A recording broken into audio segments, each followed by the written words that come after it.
26/11 हमले में पूरे भारत को दहला दिया। भारत ने इजराइल से कहा था कि अजमल कसाब ठीक आदमी नहीं है, देखिए खुलेआम मारा है, इसको आतंकवादी घोषित कीजिए। तो इजराइल ने कहा था कि हम कहे आतंकवादी घोषित करेंगे। जब अजमल कसाब ताज होटल उड़ा दिया, एवरॉय होटल उड़ा दिया, आज हमारे देश में लोग इजराइल को अपना फूफा समझ के बैठे हैं। इंटरनेशनल रिलेशन में कोई मेरा दोस्त नहीं, कोई मेरा दुश्मन नहीं। जब तक हमारी जरूरत है और जब तक हमसे डर लग रहा है तब तक हमारी इज्जत है। अगर युद्ध रुक जाता तो किसको फायदा होता है? अब रहेंगे कौरव वाला हाल, इज्जत खोजेंगे सुदामा वाला। अमेरिका ने कर दिया बीटू, मार दबा के पूरा उधिया दे, तुम धुआं धुआं कर दो अमेरिका।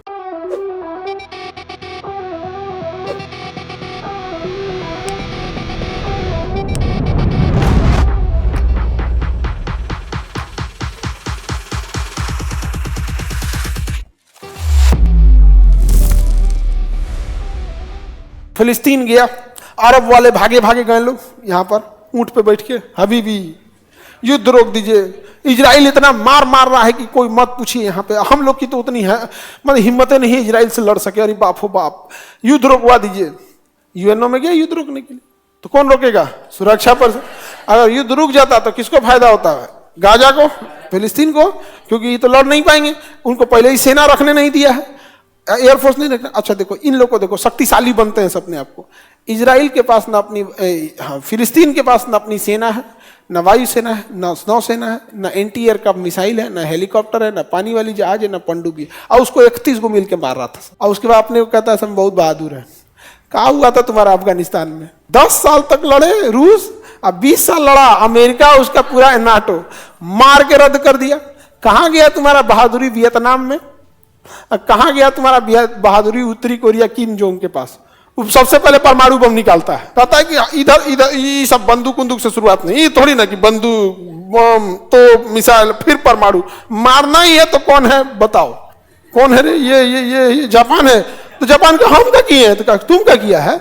अमेरिका का साथ क्यों दिया?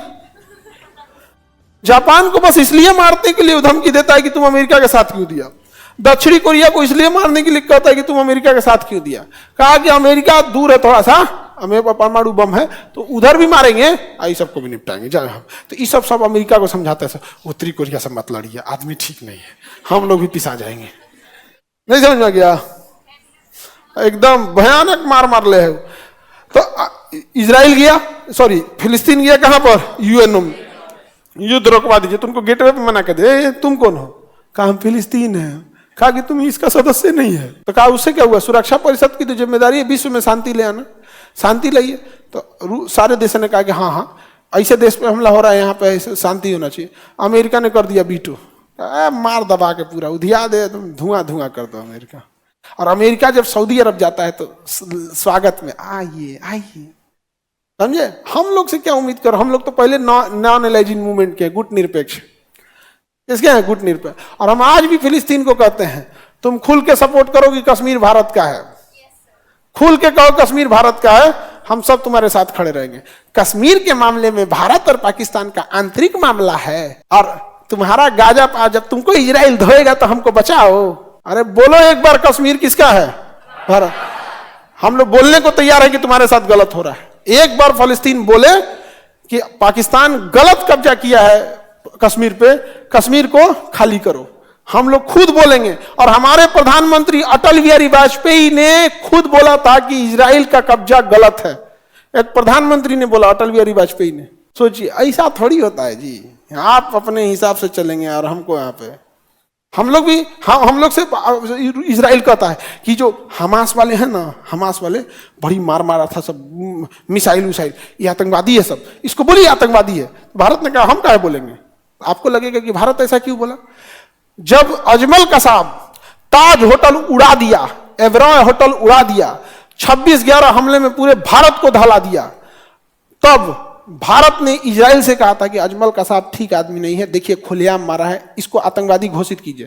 तो इजराइल ने कहा था कि हम कहे आतंकवादी घोषित करेंगे, हमरा क्या किया है? और आज हमारे देश में लोग इजराइल को अपना फूफा समझ के बैठे हैं। इंटरनेशनल रिलेशन में कोई मेरा दोस्त नहीं, कोई मेरा दुश्मन नहीं। जब तक हमारी जरूरत है और जब तक हमसे डर लग रहा है तब तक हमारी इज्जत है। जिस दिन डर खत्म, जरूरत खत्म, रिश्ते खत्म। रूस से आज हमारी रिश्ते खत्म हो रहे हैं, क्योंकि अब ना रूस से हमें डर लग रहा है और ना रूस की उतनी हमें जरूरत लग रही है, क्योंकि रूस के पास अब उतना हथियार रहा नहीं। अब हम लोग अमेरिका की ओर जा रहे हैं, अमेरिका से हथियार खरीद रहे हैं, फ्रांस से हथियार खरीद रहे हैं, ये चीजें। तो इसलिए ज्यादा इसमें नहीं, कश्मीर की बात में कोई हम लोग का अरब वाला साथ नहीं देगा। अरब वाला सोचेगा कि भारत ना दौड़ल चल जाए बिना जूता के इसको बचाने के लिए, फिलिस्तीन को बचाने के लिए। नहीं, जैसे सुदामा के लिए कैसे दौड़ गए थे, तो भाई उस सुदामा थे पहले, उसका सुदामा बनिए, तो सुदामा बनिए थे, किस भगवान के के लिए दौड़ गए थे। अब रहेंगे कौरव वाला हाल, इज्जत खोजेंगे सुदामा वाला, नहीं ना होगा। तो वो टाइम दौड़े थे कृष्ण भगवान, लेकिन फिर हथियार लेके। कौरव वगैरह के तो बढ़िया से नहीं निपटाए थे, घमंडे ले डूब गया उन सबको।